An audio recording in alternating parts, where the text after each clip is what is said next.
Hello and welcome into Closing the Door, the Falmouth Commodores post-game show. I'm Danny Larose, joined alongside our analyst Sevrin Lavenstein. And Sevrin, today, not so much of a solid performance from the Commodores. They lose 8-1 in game 44 of 44, but the reason being kind of shuffling guys around, getting a lot of guys rest because the big day is tomorrow.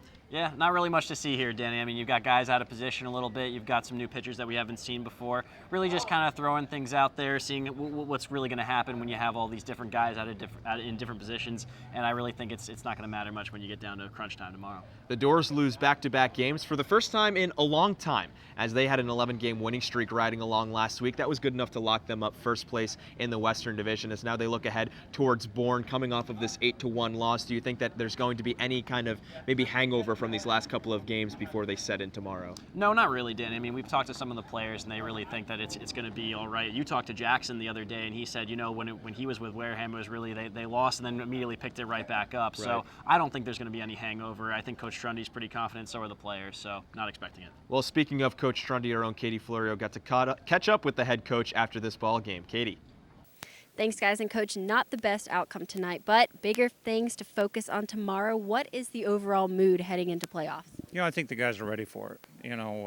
It was hard the last couple of nights, to be honest with you. I've been proud of the way these kids have competed all year long, and I think they continue to do so. But it's proud when you don't have. It's hard when you don't have that, that edge mentally when you're, to be honest with you, competing for each other, which we have done all year long. All of a sudden they know, everybody knows, hey, this thing is clinched. Let's just get on to the playoffs. So, you kind of lose that little bit of edge. It's really important at this level. But, hey, we're looking forward to it. We're going to have fun and, hopefully spend as much time as we possibly can together.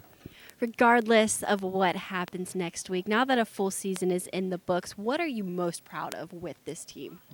How they feel about one another. They're just so invested in each other, and they've had such a good time. And I've had so many people come up and say, this team looks like they're having fun. And, that's so important to me. It really is. And, I want kids to leave here feeling like they got better and feeling like they had the best summer of their lives. And, I think some will be able to say that. And some may not realize it, until maybe 10 years from now. But I think, everybody's, like I said, taking note of the fact of how much fun they're having. So, that's awesome. Thank you, Coach. Guys, back to you.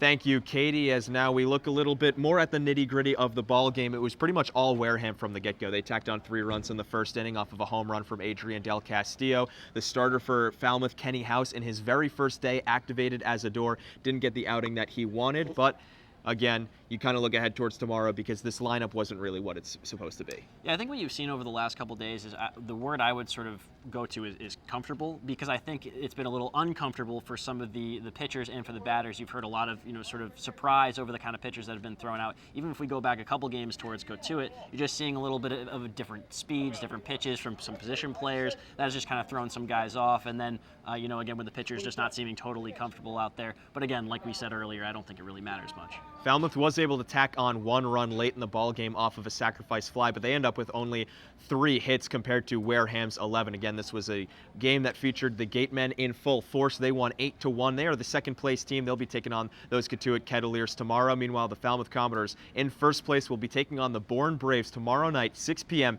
at Go Fuller Field. Be sure to tune in on YouTube live at 5:50 for our pregame show, as this is the big one. This is the playoffs, and the Dores will be ready, as will your broadcast team. That'll do it for Closing the Door on this game 44 of 44. For Katie Florio and Sevrin Lavenstein, I'm Danny Larose saying so long, and we'll see you back at the Gov tomorrow for playoffs.